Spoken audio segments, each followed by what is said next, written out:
En manchette aujourd'hui, à Lanoraie, la coop Santé cherche un partenaire d'affaires pour la location d'un espace commercial.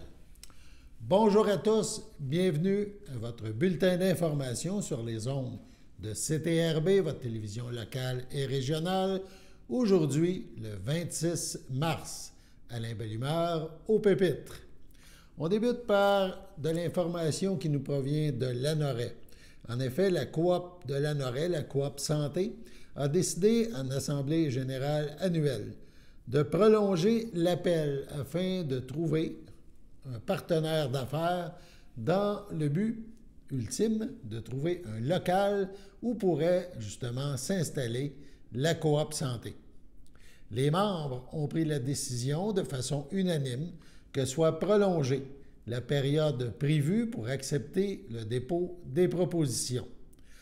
Préalablement prévue pour le 31 mars de cette année, la date limite pour trouver ce partenaire est maintenant établie au 30 avril prochain.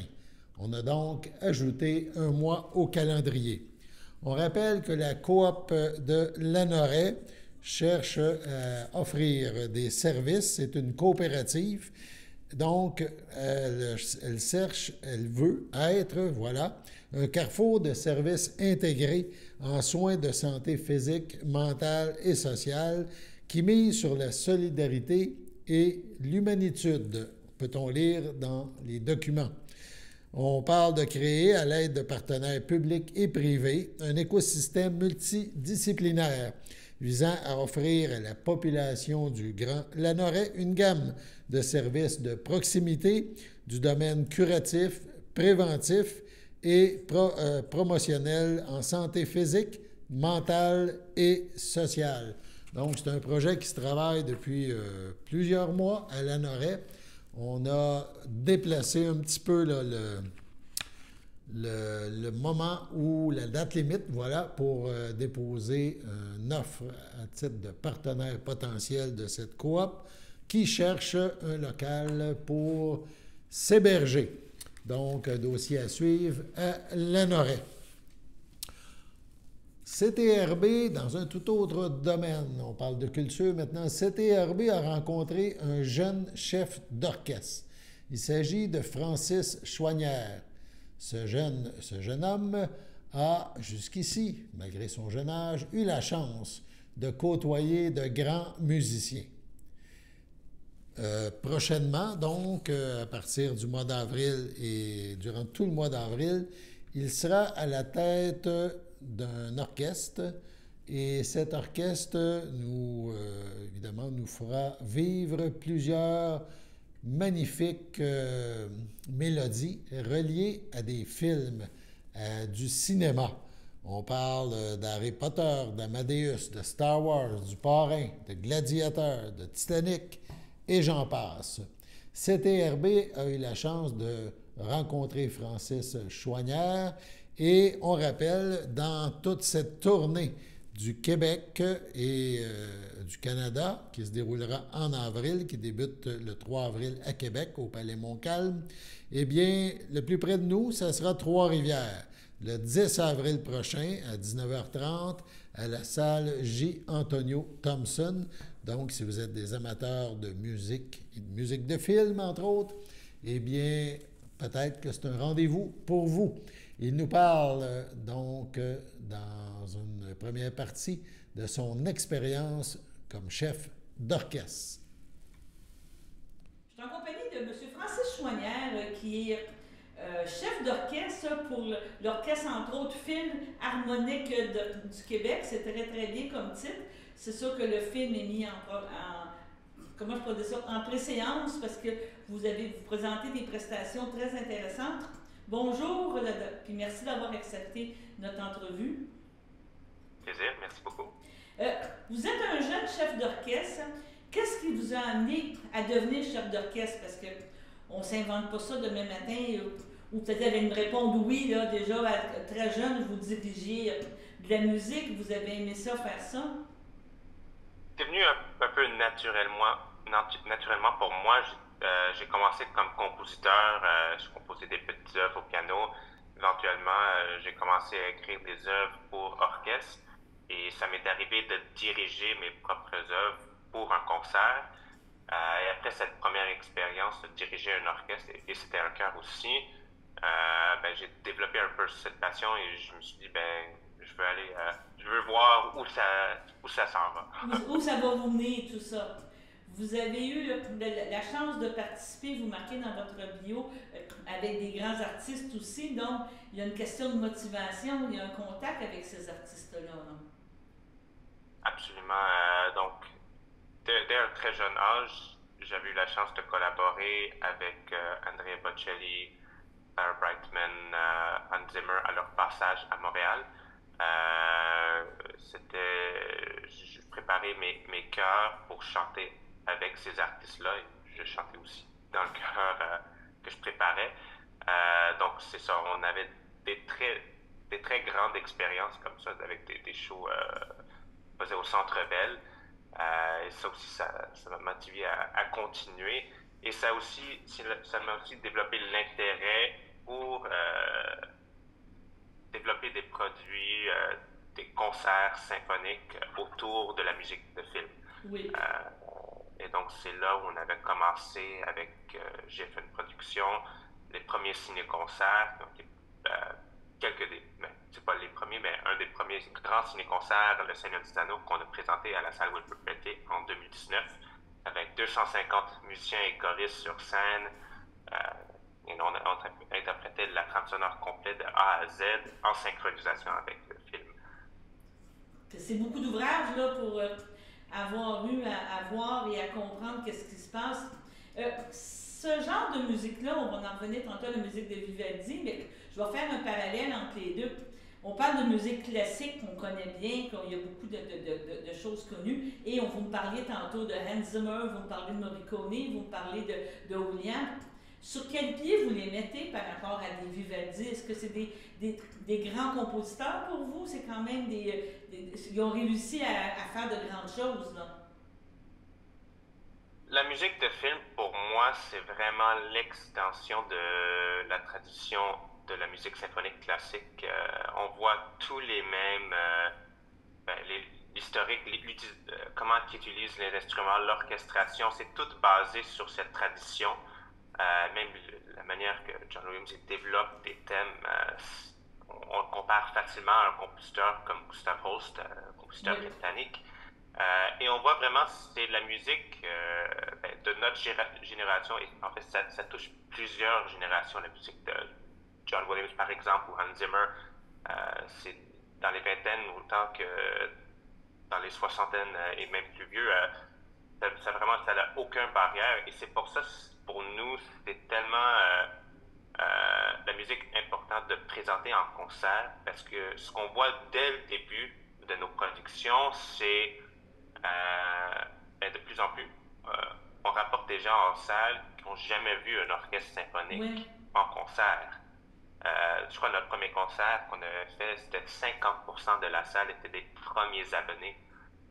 C'est leur première expérience à la Place des Arts. Donc, ça, c'est très motivant pour nous parce que ça nous démontre qu'on contribue beaucoup au développement et au rayonnement des orchestres, de la musique orchestrale.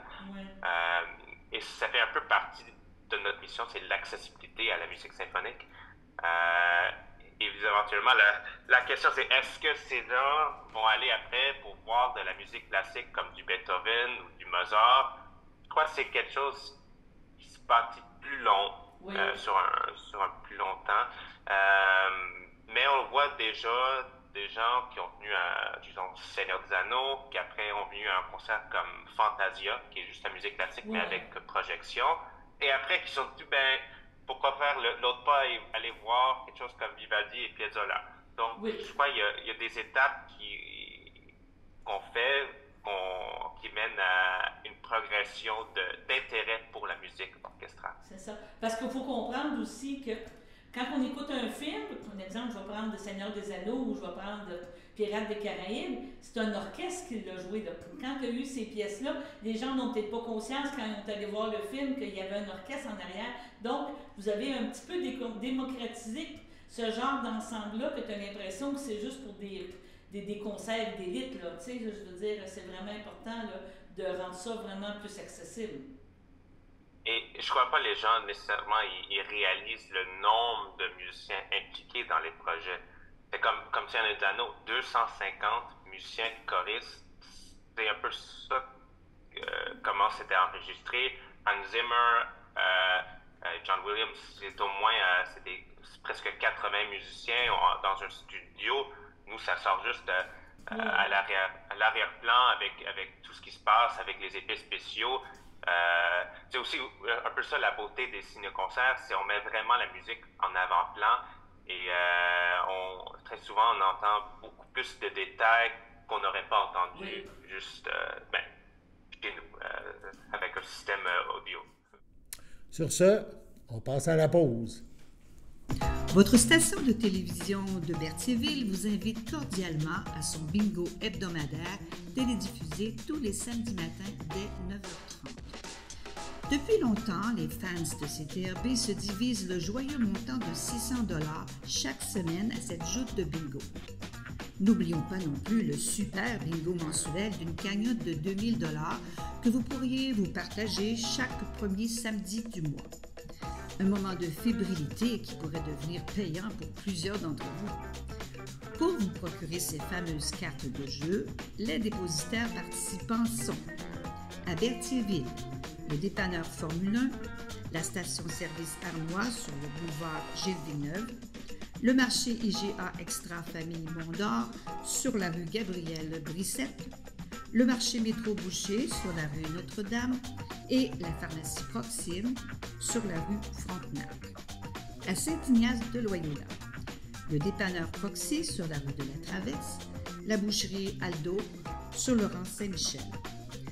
C'est donc un rendez-vous hebdomadaire chaque samedi matin à 9h30 sur les ondes de CTRB, votre télévision locale et régionale, celle-ci toujours en haute définition. Toute l'équipe de CTRB vous remercie de votre fidélité et vous souhaite bonne chance.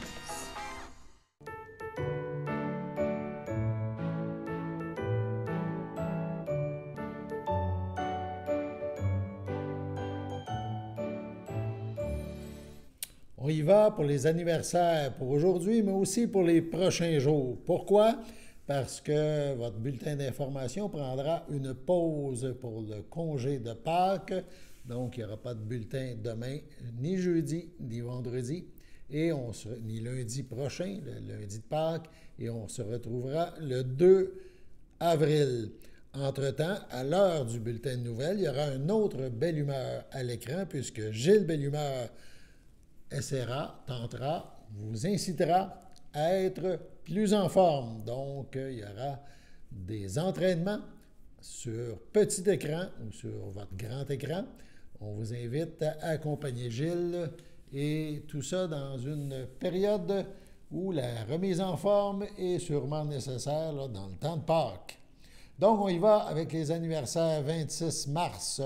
La FADOC de l'île du Pas désire souhaiter bonne fête à Gilles Dupuis, à Claire Dalcourt, à Agnès Courchaine, à Robert Forêt et à Louise Toupin. 27 mars, demain, on souhaite bonne fête. La FADOC aussi souhaite bonne fête, à Janine Gélina, à Réjeanne Rainville, à Claudine Blais et à Sylvain Courchaine. 28 mars, ça sera la fête de Gilles Sancartier, de Richard Ladouceur et de Julie Brissette. La FADOC leur souhaite un heureux anniversaire. On s'en va le 29 mars maintenant. La FADOC de l'île du Pas souhaite bonne fête à Lise Lapensée Michaud et à Lise Roussel. 30 mars, ça sera la fête de Sylvie Léveillé. Les filles d'Isabelle de Berthier lui souhaitent bonne fête. 31 mars, donc, ce sera la fête de Jeanne-Mance Paris, de Marcel Dubois et d'Hélène Dubé. La FADOC de l'île du Pas leur souhaite un heureux anniversaire. Finalement, le 1er avril, ça sera la fête de Claire Tellier. Donc, c'est la FADOC de l'Île-du-Port qui lui souhaite bonne fête. Bref, si c'est votre anniversaire aujourd'hui ou jusqu'au 1er avril, toute l'équipe de CTRB se joint à moi et vous souhaite bonne fête. On poursuit notre bulletin en vous rappelant, on vous en a parlé il y a quelques jours, il y a un concours qui se déroule sur le web, orchestré ce concours par l'organisme Canard Illimité Canada. Donc, on cherche, lors d'un vote, à trouver quel oiseau est le plus représentatif donc des marais. Donc, c'est la Folie des marais 2024. Au départ, on le rappelle, il y avait 32 possibilités d'oiseaux. On les voit à l'écran. Il y en avait 32. Ça s'est éliminé au fur et à mesure, semaine après semaine, avec le vote des amateurs, évidemment, d'oiseaux, de nature. Le concours se déroule jusqu'au 28 mars sur le site de Canard Illimité Canada. Mais ce qui est important de savoir, c'est qu'aujourd'hui, il reste 2 candidats. Donc, le choix se fera entre 2 candidats. Le canard plongeon huard, donc le plongeon huard que vous voyez en haut, qui a fière allure, et son adversaire, qui est quand même redoutable, le faucon pèlerin. Donc, c'est un de ces 2 oiseaux qui méritera le titre de grand représentant de nos marais au Canada. C'est un concours amusant qui s'est déroulé là, sur plusieurs jours et qui nous permet de connaître cette faune magnifique qui habite nos marais. On poursuit maintenant, on change de sujet, on s'en va du côté politique. Cette semaine, Yves Perron, le député de Berthier-Masquinongé, était de passage dans nos studios. Il nous a parlé de plusieurs sujets. Aujourd'hui, on en parle de 2, c'est-à-dire on va parler notamment dans un premier extrait, du décès de Brian Mulroney. On parlera aussi dans le 2e extrait de la distribution alimentaire et de l'inflation, des causes évidemment qui tiennent le député de Berthier-Masquinongé très à cœur. On regarde ces extraits. Je pense qu'il faut qu'il dépense de l'argent. C'est pas 200 piastres, là. Non, ça coûte millions. C'est ça, je comprends. Tu sais, il faut qu'il y ait quelque chose. Puis là, ça bouge pas. Fait que ça, on met la pression là-dessus, on l'a mis encore. J'espère que les mouvements agricoles ne cesseront pas avant qu'on ait des résultats sur cet aspect-là. Ça, c'est bien important. On va finir en parlant de M. Mulroney. Je ne peux pas dire, on peut... Dans un certain sens. Il y a celui-là que je veux qu'on parle. Ah oui, on va en parler. Non, mais je veux dire, mais là, je te parle au niveau fédéral. On parle du décès de M. Brian Mulroney, qui était un premier ministre. Un grand bonhomme. Il est un bonhomme. Il a aidé. Est-ce qu'on peut dire qu'il a aidé à la fondation d'une certaine façon, mais je pense pas. Bien involontairement, bien malgré lui. Bien malgré lui. Mais directement, oui. Puisque Brian Mulroney, pour les gens qui ne connaissent pas, c'est le premier ministre qui a voulu réparer des erreurs. La trahison du gouvernement Trudeau, le père, qui a décidé de faire un contrat de constitution dans le dos du Québec. Puis ceux qui ne savent pas à la maison, la constitution avec laquelle on vit, on n'a jamais signé ça, ce contrat-là. Ouais. Puis ils ont réveillé les 9 autres premiers ministres dans la nuit pour les réunir. Ça, c'est Jean Chrétien. La nuit des noms plutôt qu'on appelle. Des gens dans la région qui aiment beaucoup Jean Chrétien. Là. Ben moi, j'ai ce bug-là avec M. Chrétien. Puis je ne dirais pas les mots qui me viennent en tête, je ne veux pas être impoli, mais quand même, c'est choquant de voir quelqu'un de chez nous commet comme une trahison comme ça. C'est grave. Alors, Mulroney, lui, arrive au pouvoir en 84. Donc, 2 ans après. Puis on est 4 ans après le premier référendum de René Lévesque. Ouais. Puis il dit ça n'a pas de bon sens. Puis lui, il aime le Québec. Puis il respecte les Québécois, puis il veut que soit respecté dans la Constitution canadienne. Puis il est arrivé avec une condition minimale. C'était pas tant de choses que ça, l'accord du Lac-Meech. Puis il a vraiment travaillé fort. Puis il est avec son ami Lucien Richard. Oui, puis il a convaincu au Québec plusieurs personnes qui étaient des souverainistes, des gens qui voulaient l'indépendance du Québec. Le Louis Plamondon, il était député conservateur, mais c'était progressiste conservateur, c'était pas le même parti. Il va toujours vous répondre ça.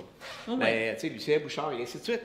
Des gens qui ont dit, ben oui, peut-être qu'on peut arranger les choses en bonne volonté. Puis on s'est fait dire non en bout de piste par 2 provinces canadiennes qui ont dit non, ça c'est trop de choses pour le Québec, on ne veut rien savoir. C'est ça. Et c'est ce qui a créé la distension. Ce qui a mené à la création du Bloc québécois avec Lucien Bouchard, qui était ministre de l'Environnement, qui a démissionné à ce moment-là, puis qui a créé une grosse...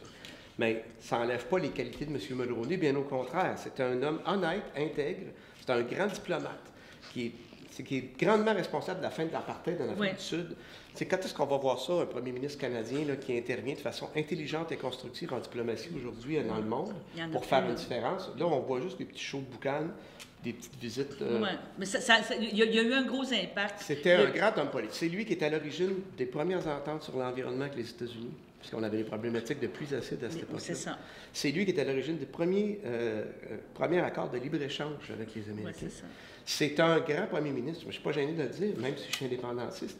Puis c'est un grand Québécois. C'est un amoureux, c'est un ami du Québec, un homme respectable. Fait que oui, je suis allé, je trouvais qu'il méritait qu'on aille le saluer.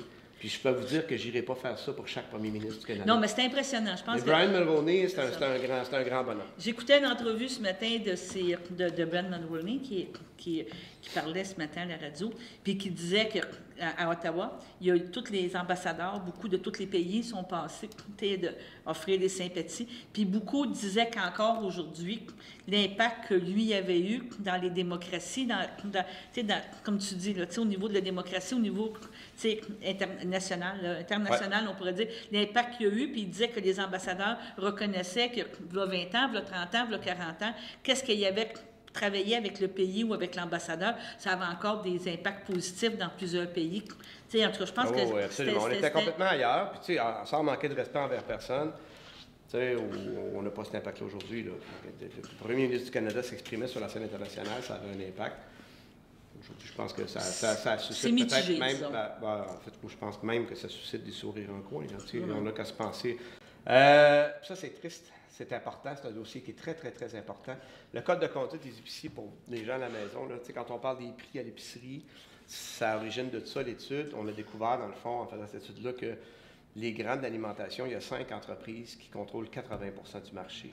Donc, toi, quand tu fabriques n'importe quoi, des petits craquelins, tu fais des craquelins, tu as une entreprise, tu as 60 employés, tu fais des biscuits. Il faut que tu les vendes. Puis là, ben... C'est pour rentrer sur le marché, comme on dit. Clients, c'est ça. Fait que un client-là, il peut t'imposer des conditions. C'est encore pire dans les produits frais. Je ne sais pas si tu as vu, je sais pas si tu as entendu cette semaine que j'ai vu que même c'est rendu que les marques maison, ils font de la réduflation avec leur propre marque maison. Là. Déjà qu'ils font déjà de l'argent beaucoup avec ces produits. Là, il faut qu'on parle de la compagnie qui produit le produit pour la marque maison, qui eux autres se font imposer des petits prix aussi, puis d'autres conditions. Dans le produit frais, c'est encore pire. Moi, j'ai entendu la dernière histoire qu'on a eue, là, un vendeur de laitue qui avait eu un prix pour un grand épicier, d'aller livrer. Deux jours plus tard, ils ont appelé, revenez chercher 2/3 de votre commande parce qu'on a eu un meilleur prix du Mexique. Donc là, sa tablette, c'était de la laitue du Mexique après de la laitue du Québec. Puis le prix de vente n'a pas changé. Ça veut dire que le profit de l'épicerie... Ils sont allés chercher la marge. Mais c'est pas... Je ne suis pas en train de dire que c'est tout des arnaqueurs, sauf qu'il y a un déséquilibre dans le marché où... C'est complètement différent de la gestion d'offre. Des fois, ils me disent « Ouais, mais là, tu défends la concurrence dans l'épicerie puis dans la gestion de l'offre, tu veux. » C'est parce que dans la gestion d'offre, c'est réglementé. Le prix n'est pas fixé n'importe comment. C'est la Commission canadienne du lait qui fixe le prix selon le coût de production. Là, c'est pas ça qui se passe. C'est 5 gros joueurs qui contrôlent la game et qui vont mettre des conditions puis qui rappellent un fournisseur pour dire « Finalement, ta commande, je ne veux plus, viens chercher. » Surtout quand c'est un produit frais. Puis c'est ça. Puis qui contrôle aussi le produit sur la tablette. Oui. Puis tu sais, je t'en avais commandé 8000, tu m'as livré 820 boîtes, il en manque 80, fait que tu as une amende de 2000$. Ça existe. Moi, je comprends. Ou tu es arrivé une demi-heure en retard, 1000$. Ou puis tu n'as pas le choix, là. Lui, il va l'enlever, 1000$ du chèque qu'il va te payer. Oui.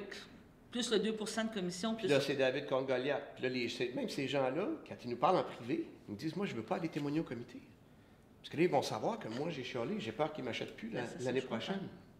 Que c'est quelque chose. Et là, l'Oblast, le gros fautif, là, moi je le nomme, je ne me gêne pas, c'est l'Oblast, ces gens-là viennent témoigner en comité, puis nous disent on ne signera pas ça, parce que ça va faire augmenter les prix, puis ils ont décidé qu'ils ne signaient pas, mais après 3 ans de négo, alors qu'eux n'étaient pas à table, ils étaient représentés par leur association, mais eux n'étaient pas présents. viennent scraper le processus en fin de cycle. Fait que là, Walmart a embarqué dans le jeu. Fait que c'est à peu près 50% du marché qui ne veut pas signer. Là, ça va nous forcer à faire une loi, une législation. OK. Puis le problème est là, parce que c'est une juridiction des provinces, Daniel. Alors, il faut que 10 provinces votent la même loi en même temps. C'est ça. Puis j'ai entendu que... Puis là, ça va être compliqué. Puis là, les autres, ils sont allés faire du lobbying avec... Pendant les 3 ans qu'on négociait, là, ils sont allés faire du lobbying avec des gouvernements provinciaux. C'est ça. Fait que... Puis on va travailler fort pour que... Ton voisin parlementaire, dans ton comté parlementaire, c'est parce que je ne veux pas me tromper. François Philippe. François Philippe, ça. Lui, il dit, je vais aller chercher un nouveau concurrent, je vais aller chercher un nouveau... Oui, ça, on l'a pris là-dedans, puis on va l'aider. Je sais qu'il travaille très fort pour ça. Là. On parlait de Carrefour, à un moment donné, là, une entreprise française. Il est venu au comité, puis on a parlé de ça, puis j'ai dit, Monsieur le ministre, si vous travaillez là-dessus, go. Mais en même temps, j'ai dit, par exemple, Monsieur le ministre, là, vous faites un beau show de boucan, là, vous dire, on va ramener la concurrence dans les épiceries, là, mais en même temps, là, le tribunal le bureau de la concurrence n'ont pas recommandé la fusion entre Shaw et Rogers. Ils ont dit, c'est pas bon, ça réduit trop la concurrence, puis le tribunal de la concurrence a approuvé la transaction. Fait que je dis, là, on parle de l'épicerie, là, puis là, il est arrivé avec sa feuille, il nous montrait toutes les fusions qu'il y avait eu depuis les années 80. J'ai dit, montre-moi ta feuille, je l'aime, là. Regarde, ça veut dire qu'on a été négligent. On a laissé cette situation d'oligopole s'installer. Puis là, on fait ah oui, je vais ramener quelqu'un d'autre, puis je te paye. Je pense qu'il travaille pour vrai, François Philippe. Tu sais, je ne veux pas dire qu'il travaille pas. Il y a un surnom aussi, je ne sais pas si au Parlement vous dites le même terme, dans les journalistes, il l'appelle le petit lapin énergisant. Oh, il est énergique. Moi aussi. Bon, regarde, il l'assume, je pense qu'il l'assume. Je parle un petit peu moins vite que lui. Ouais, il l'assume quand même. Ben oui, mais c'est pas un défaut. Je pense pas que ce soit un défaut. Non, il est boosté. Ah, c'est ça. Mais, bref, je lui ai dit, Monsieur le ministre, vous faites ça, on va être là pour vous appuyer, là. On veut travailler pour le bien commun. En même temps, on ne peut pas faire la même erreur dans d'autres secteurs en même temps? On a peut-être des lois à les modifier, là. Ça presse.